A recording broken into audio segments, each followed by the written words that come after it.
Population, bonjour, c'est Pof. On se retrouve aujourd'hui pour ma vidéo prédiction de la nuit 1 de WrestleMania 39. J'ai décidé de faire cette vidéo en 2 fois, histoire de rendre ça plus digeste et moins long à regarder. Comme d'habitude, je vais te donner mes propres pronostics pour chaque rencontre et te donner un petit ressenti en fonction des matchs. N'hésite surtout pas à lâcher le petit pouce bleu, à t'abonner si ce n'est pas déjà fait, à activer la petite cloche si tu veux rien rater, me suivre sur Twitter également. Mais c'est très important, n'hésite pas à tapoter sur ton clavier pour me donner tes propres pronostics sur cette première nuit de WrestleMania. Je pense que tout est dit, c'est parti. L'ordre des matchs a été annoncé par ESPN et c'est officiel. Austin Theory défendra son titre des États-Unis contre John Cena dans l'opener de la nuit 1. Un match attendu depuis un bon moment. Des rumeurs circulaient déjà depuis, je crois que c'est SummerSlam de l'année dernière. Et là, on y est. L'ancien visage de la WWE contre une superstar en devenir. Un gros nom déjà actuel dans la compagnie, mais qui peut être une top star sur la prochaine décennie. Austin Theory a régulièrement été comparé à Monsieur Rabadou. Et là, c'est le moment. Un match contre John Cena peut être un énorme tremplin pour la suite de sa carrière. Et John Cena l'a dit. Il l'a déjà déclaré. Il voulait un match contre Theory parce que selon lui, ce mec représente l'avenir de la compagnie. Et pour ça, je pronostique une victoire d'Austin Theory qui a besoin d'une grosse victoire à WrestleMania. Et je pense que John Cena est l'adversaire parfait pour aider Theory à dépasser ce plafond de verre. Et on enchaîne avec le match bouche-trou. C'est là pour combler la carte. Le Fatal 4-Way Tag Team Match, qui n'a pas d'enjeu annoncé. Les Street Profits affrontent Alpha Academy, les vicieux Viking Raiders et le duo Braun Strowman Ricochet. Selon moi, la bataille royale aurait été beaucoup plus intéressante sur la carte de WrestleMania que ce type de match. Des rumeurs ont circulé sur le mécontentement de nombreuses superstars qui s'étaient plaints de ne pas apparaître sur la carte de WrestleMania. Et cette bataille royale aurait permis à plus de gars d'apparaître sur la carte. Et ça aurait été plus judicieux et plus intéressant en termes de tradition. Parce que bon, depuis quelques années, ça a basculé lors du dernier SmackDown. Moi je trouve ça assez sympa une bataille royale, tu vois, ça peut amener quelque chose. Il n'y a plus vraiment de match dans les kick-offs. Ça aurait pu ramener quelque chose, tu sais, pour combler un kick-off, un truc. Bref. Personnellement, j'aimerais beaucoup voir une victoire de Montesford et Angelo Dawkins. Mais je pronostique une victoire de Braun Strowman et Ricochet. Je t'explique pourquoi. Braun Strowman fait partie des gros retours en termes de nom. Lors de la prise de pouvoir de Triple H. Et on peut dire que son retour n'a pas été super glorieux. Il a une petite rivalité avec Gunther autour du titre intercontinental, qui fait, selon moi, partie des feuds les moins intéressantes en termes de storyline et même de match du règne de Gunther, donc c'est pour dire. Et voilà quoi, là, il est en équipe avec Ricochet suite à un petit clash sur les réseaux sociaux où le géant clashait un peu les voltigeurs en disant que c'était pas vraiment des catcheurs. Hop, comme par miracle, il est mis en équipe avec Ricochet. Punition ou pas de la part de Triple H, je ne sais pas, mais au final, cette équipe dure depuis déjà quelques mois. Et pour ça, je pense qu'ils vont remporter ce match. J'ai rien de plus à dire. On passe au potentiel show stealer de la nuit 1. Seth freaking Rollins contre l'influenceur Logan Paul. Et mea culpa, ce mec m'a fait fermer ma bouche.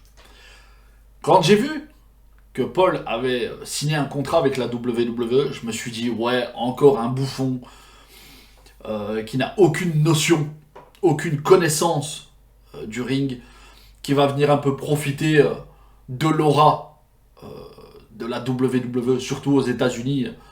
C'est pas comme ici en Belgique ou en France, ou même globalement dans l'Europe. Tu sais, là-bas, c'est vraiment quelque chose d'énorme. Le catch a toujours été populaire.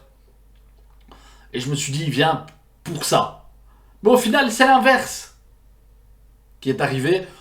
Logan Paul, avec sa notoriété sur les réseaux, a donné beaucoup de visibilité à la WWE. Et dans le ring, il nous a sorti des super matchs. Son match contre le Miz était pas mauvais. Son match en équipe avec le Miz contre les Mysterio n'était pas mauvais non plus. Et ce match contre Roman Reigns à Crown Jewel, ouais, c'était énorme. Franchement, c'était énormissime comme match. Et je pense qu'avec un technicien comme Seth Rollins, ça va être encore meilleur. Logan Paul parlait il y a quelques jours de sa fin de contrat. Là, il est 7h30 du matin, on est vendredi, quand je tourne cette vidéo. Et il a annoncé qu'il avait prolongé son contrat avec la WWE sur plusieurs années. Donc, voilà, fin du débat. Ce n'est pas le dernier match de Logan Paul à la WWE. Il affronte Seth Rollins le jour de son anniversaire et Rollins a dit que s'il perdait, c'était une énorme blague. Mais je pense que Seth Rollins va remporter ce match.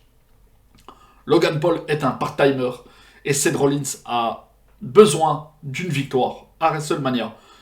Parce que même si Rollins fait partie des rares superstars à ne pas être réellement impacté par le résultat de ses combats, à un moment, il faut arrêter de se mentir. Le mec peut être une des superstars les plus populaires de la compagnie. À un moment, il faut quand même qu'il gagne quelque chose. On enchaîne avec un tag team 3 contre 3. Trish Stratus, les championnes par équipe, Becky Lynch et Lita, affrontent le Damage Control, Bayley, Dakota Kai et Io Sky. Il y a quelques jours, plusieurs articles sont sortis. Ronda Rousey s'est plaint du traitement accordé à la division féminine qui n'a pas assez de temps pour fournir des rivalités pertinentes et intéressantes. Elle a totalement raison. La gestion de la division féminine est un énorme point faible du travail de Triple H. Premièrement,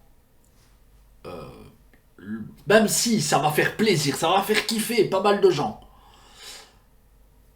Lita et Trish Stratus. Tu as des nanas qui se cassent le cul toute l'année. Pourquoi ne pas mettre une Liv Morgan, une Raquel, un truc, tu vois, des superstars actuelles. Non, il faut que tu ailles chercher le bling bling, les légendes, c'est Hollywood, il faut que ça brille. Ça, pour moi, c'est déjà un énorme aveu de faiblesse, parce que tu préfères aller chercher les Hall of Famers, machin, le Star Power, plutôt que de miser sur ton roster. Ça, pour moi, c'est déjà un énorme faux pas. J'ai rien contre les matchs de part-timer une fois de temps en temps, ou les légendes qui reviennent. Ça, très bien.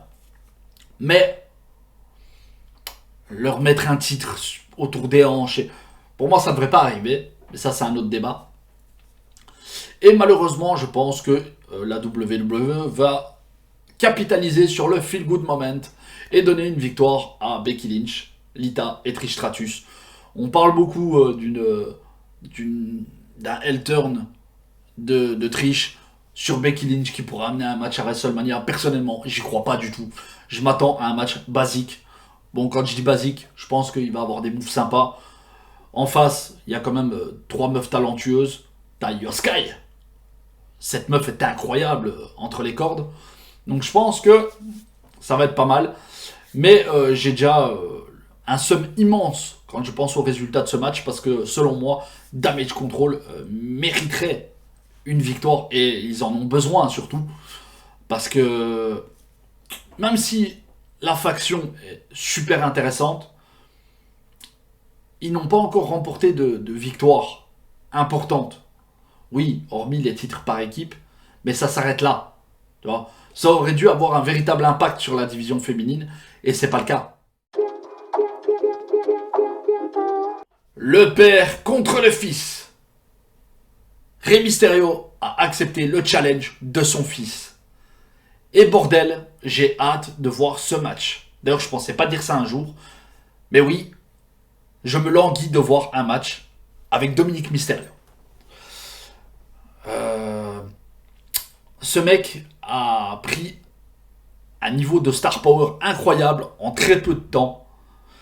D'ailleurs, il peut remercier Rhea Ripley, qui lui a insufflé du charisme.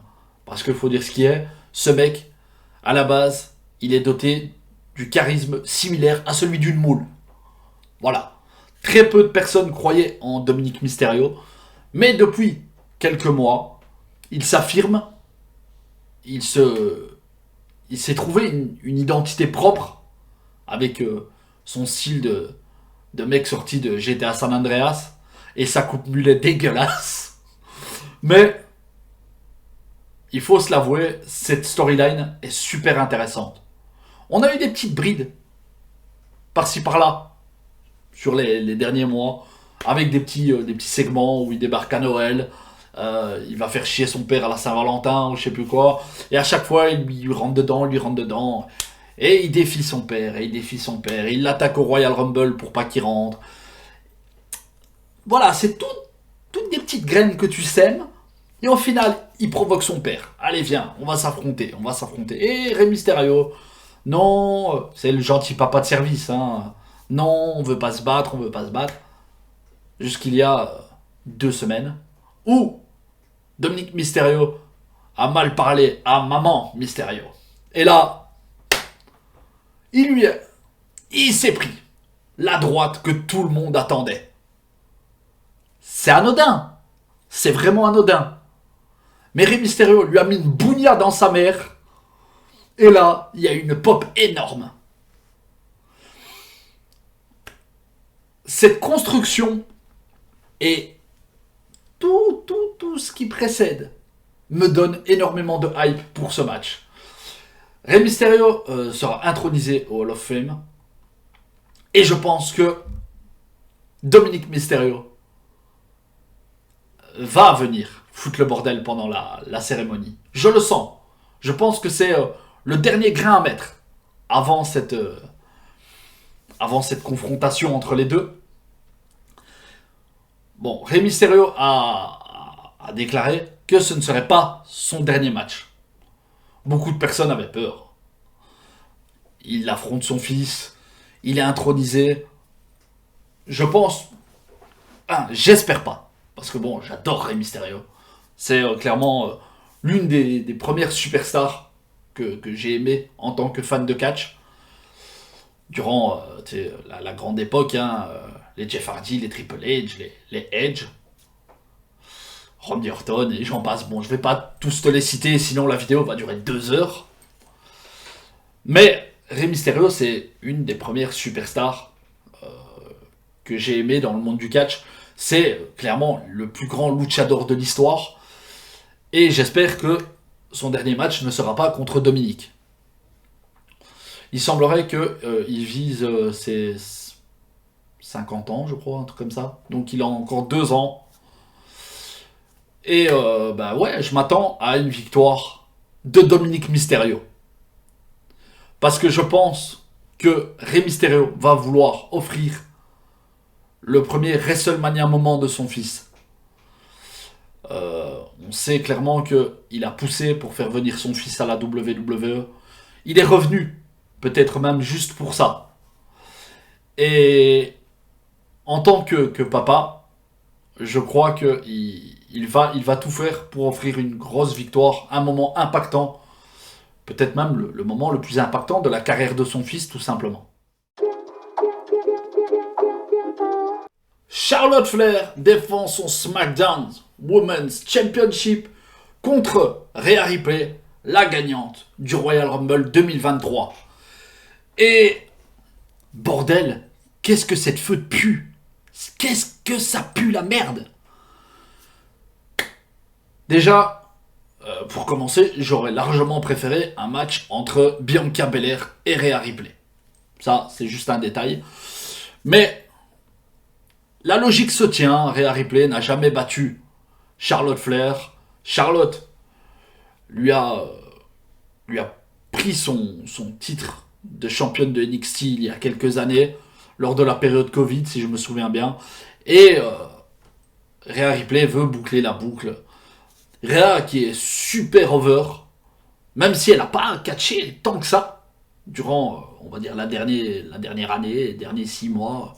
Enfin, en termes d'action dans le ring,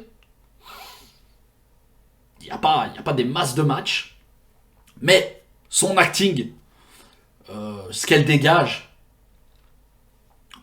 au sein du Judgment Day, à la base, Finn Balor est le leader, mais quand tu vois tout ce qu'elle apporte, elle se dégage plus que le reste du groupe. Et juste pour ça, hein, c'est vraiment la meuf qui dégage un star power énorme. Je la vois clairement battre Charlotte Flair. Mais je dois avouer que je suis relativement déçu de cette storyline. Il ne se passe rien. Rien. En termes de construction, la division féminine, c'est le néant. Le plus total. Tu as quelques promos, que ce soit pour le triple threat précédent, ce match aussi, le match pour le Raw Women's Championship. Il ne se passe rien. Il ne se passe rien. Quelques promos, aucune physicalité, rien du tout. Franchement, quand tu vois Charlotte qui campe le rôle de face, mais quand elle te tape une promo, on dirait plus le boss final du game, la grande méchante de service. Et de l'autre côté, Rhea Ripley, qui est là en mode super badass et qui a toute la sympathie du public. Déjà, il n'y a aucune cohérence dans l'histoire. Mais ça n'apporte rien. Le match, il n'y a rien qui te hype. Tu vois, tu sais que ça va être bon dans le ring parce qu'elles sont douées. Mais la construction, tu peux la mettre aux chiottes et tirer la chasse. Il n'y a rien. Il n'y a rien. C'est désolant. On enchaîne sur de la rumeur la plus totale. Bray Wyatt serait sur le chemin du retour. J'ai lu plusieurs posts, plusieurs articles qui mentionnaient le fait que Bray Wyatt pourrait s'en prendre à Bobby Lashley lors de la bataille royale en l'honneur d'André le Géant ce vendredi soir à SmackDown. Et ça pourrait finalement mener au match qui était initialement prévu entre les deux hommes. La question c'est, est-ce que quelqu'un a réellement envie de voir ce match? Moi personnellement, voilà quoi, ça m'intéresse pas de fou. Mais vu le peu de construction globale sur plusieurs matchs de la carte, pourquoi pas en vrai? Hormis quelques programmes, tout le reste est bâclé. Donc, on pourrait s'attendre à voir ce match finalement arriver sur la carte. Et on mentionnait également dans ces articles le retour du Fiend. Ce qui serait un gros pas en arrière de la part de la WWE. Mais soyons honnêtes, le Fiend est relativement plus attractif que le Bray Wyatt actuel. Hein. Parce que bon, Bray Wyatt... j'étais comme un fou quand il a fait son comeback. Mais derrière, il se passe pas grand chose. Les storylines sont tirées en longueur. Ses promos n'ont pour la plupart ni queue ni tête. Et les rivalités sont pas intéressantes du tout. Donc, voilà. On parle également d'un segment ou d'un match contre LA Knight pour Bobby Lashley. Personnellement, je me demande si je suis pas plus intéressé par voir LA Knight que Bray Wyatt sur la carte à l'heure actuelle. Mais si le match entre The Fiend et The Almighty vient avoir lieu, je pronostique une victoire de Bray Wyatt. Parce que je pense que c'est inévitable.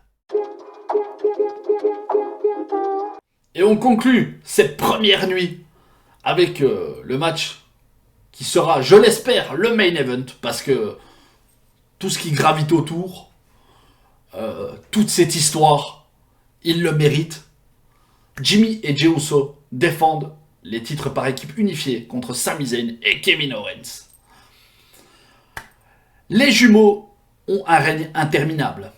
Champions par équipe de SmackDown, ils battent ensuite RK Bro et raflent les ceintures du côté du show rouge. Et de l'autre côté, tu as Sami Zayn qui vient s'incorporer doucement à la Bloodline et qui passe un step. Il arrive à ajouter un capital sympathie à cette faction. Et il est bon dans tous les domaines. La trame dramatique, les touches humoristiques, où il faut, quand il faut. Le gars m'a chamboulé la tête. À la base, moi, je suis pas un grand fan de Sami Zayn. Le gars est, pour moi, juste un excellent performeur et ça s'arrête là. Tu vois. Mais cette année, le gars est monté tellement haut. Il a coché toutes les cases. Toute l'histoire autour de Sami Zayn est tout simplement incroyable. Le travail d'écriture est juste fantastique. Je pense que c'est la meilleure storyline de toute l'année, voire de la dernière décennie du côté de la WWE. Et je pense que suite à tout ça, c'est le moment de capitaliser sur un changement de titre et de donner la victoire à Sami Zayn et Kevin Owens. Les deux anciens meilleurs amis se retrouvent grâce notamment à Cody Rhodes qui vient jouer les entremetteurs. Et ils sont nourris par une idée, un seul objectif, la vengeance. On a vécu un moment extrêmement marquant du côté du Royal Rumble. Et je pense que c'est le moment de terminer cette histoire. Enfin, de terminer. De donner un véritable tournant. Tu vois, de retourner la WWE en prenant les titres. La Bloodline a fait son temps en tant que champion. Attention, j'espère que cette faction va durer encore très longtemps. Mais en tant que champion, je pense que c'est le moment que ça s'arrête. La WWE a réussi à construire Sami Zayn et Kevin Owens pour être les champions fédérateurs qui vont apporter cette ère de changement. Je pense que WrestleMania Nuit 1 va se terminer sur un feel-good moment avec la célébration de Kevin Owens et Sami Zayn. Population, on va se laisser là pour aujourd'hui. Tu connais mes prédictions pour cette première nuit de WrestleMania. La suite sortira demain. Et on se retrouve très bientôt. C'était Pof. Salut.